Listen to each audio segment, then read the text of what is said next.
ஓம் சாய்ராம். ஸ்ரீ சாயிபாபாவின் சாசனாமிருத திருமொழிகள் என்ற புத்தகத்தை பூஜ்ய ஸ்ரீ நரசிம்ம சுவாமிஜி அவர்கள் தொகுத்து வழங்கியுள்ளார். இதிலிருந்து முதல் வருமானத்தை தட்சணையாக கேட்டு வாங்குவது என்ற தலைப்பில் பார்க்கலாம். தாஜி ஹரிலேலே நாசிக் அரசு நில தஸ்தாவேஜுக்கள் இன்ஸ்பெக்டர். அவர் ஷீரடிக்கு சென்று கொண்டிருந்தார். போகும் வழியில் கோப்பர்காமில் அரசாங்க கெசட்டை பார்த்தார்.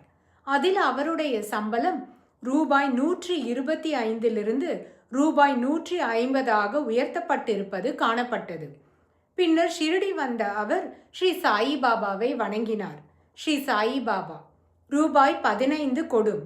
லேலே, என்னிடம் பணம் எதுவும் இல்லை. ஸ்ரீ சாயிபாபா, நேற்றுதான் உனக்கு ரூபாய் 25 அளித்தேன். போய் பணத்தை பெற்று வாரும். லேலே அந்த தொகையை கடனாக வாங்கி பாபாவிடம் சமர்ப்பித்தார்.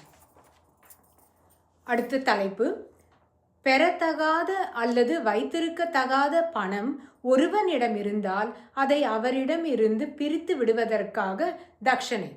ஸ்ரீ சாயிபாபாவின் சேவகன் ஒருவனுக்காக குற்றவியல் மேல்முறையீட்டு தாக்கல் செய்யும்படி துமால் கூறப்பட்டார்.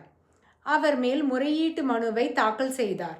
பாபாவின் சமத்காரத்தால் அந்த மனுவை ஏற்று வழக்கிலிருந்து விடுதலையான உத்தரவு மனு சமர்ப்பிக்கப்பட்ட உடனேயே அறிவிக்கப்பட்டு விட்டது. மனுதாரர்கள் துமாலுக்கு ரூபாய் 300 கட்டணமாக அளித்தனர். துமால் அந்த தொகையுடன் ஷீரடிக்கு வந்தார். ஸ்ரீ சாயிபாபா, பாவ், எனக்கு தட்சணை கொடுப்பீரா? துமால், தருகிறேன் பாபா. இவ்வாறாக தொடர்ந்து மீண்டும் மீண்டும் தட்சணையாக ஸ்ரீ சாயிபாபா அவரிடமிருந்து ரூபாய் 300 பெற்று கொண்டு விட்டார். அதற்கு மேல் ஸ்ரீ சாயிபாபா எதுவும் கேட்கவில்லை. ஓம் சா